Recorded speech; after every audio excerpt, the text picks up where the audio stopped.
The Stealth Armor Iron Man has been released, and that's what we're going to talk about. Let's get started.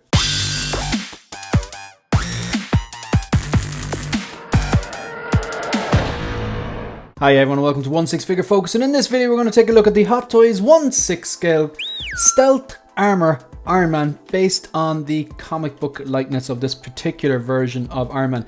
So this was from, I believe, 1981, according to this little blurb that they have here. 1981, from the Invincible Iron Man series 152, episode 152, or episode, comic book issue, that's the word I'm looking for, issue number 152.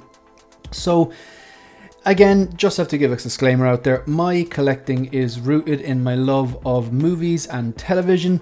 I'm a fair weather comic book fan. I have some graphic novels. I've read comic books. I've got the Marvel Unlimited app, and I dip in and out from there. But I typically work in reverse. I typically see a movie that I really, really like, and I might read somewhere that the director has quoted comic book X, Y, and Z as direct influences for that particular either TV program or a movie, and then I'll work backwards and give them a read just to kind of pay respect to the source material, because I just find it fascinating the way all these characters were, they originated in someone's mind and then they put pen to paper and drew their first version and eventually prototype and whatever they eventually arrived at were the earlier forms of Iron Man or Spider-Man or Thor or whatever. So this is basically a Stealth Armor Iron Man from this particular issue 152 of the Invincible Iron Man.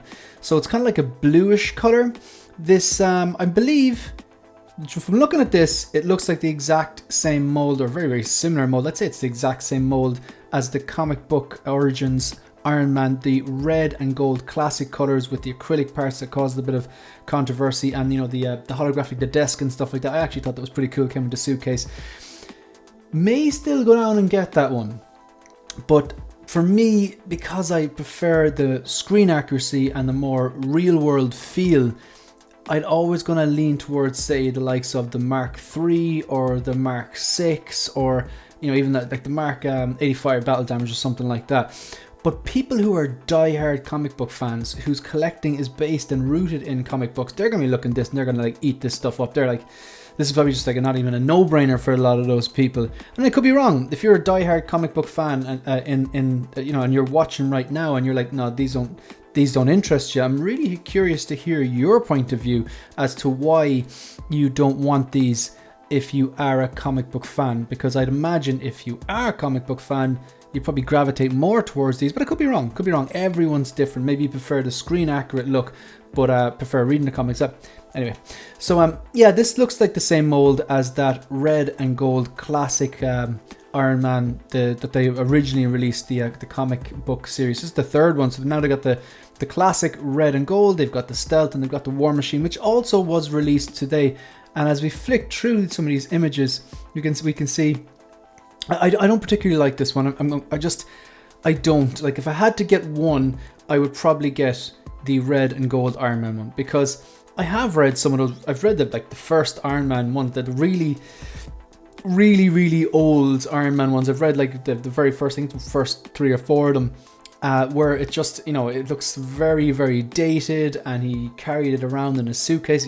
Tony Stark in the comic books had a suitcase, and he carried these parts around and then put it on when he had to fight and stuff like that. Hilarious, a bit ridiculous, but kind of cool at the same time. It's just that something that old now has this, this huge presence in the MCU, or did up to an Endgame anyway. But that one I could understand getting, because like I said, as not like a die-hard comic book fan, I could still go, I want to give the nod to the original source material, because if it wasn't for the source material, we wouldn't have the Marvel films, we wouldn't have the MCU. Robert Downey Jr. would have never got a chance to play Iron Man. So it'd be cool just to have that maybe on a floating shelf as a standalone piece, just to kind of pay homage to their origins of the character. And I actually really like the deluxe version set, when the suitcase and all the different the workbench and stuff like that. It's pretty cool. But this comes with 2 different swap out faceplates. I do believe the arc reactor lights up in red, and that's kind of interesting. I don't know. I just think it's the colors and the kind of general. I think it's more the colors that are just putting me off this. I just don't particularly like it. Completely subjective. You could be watching this going, screaming at the screen going, how don't you like this? I don't know. It's like, it's just it's a completely subjective thing. It just doesn't, I just don't particularly like it. Whereas I really, really like the different shades of grey and silver on the War Machine. And I think it would be so much cooler, even this photo, if it was the War Machine facing off against the red and gold Iron Man, because I think they would pair better together than the two of these here.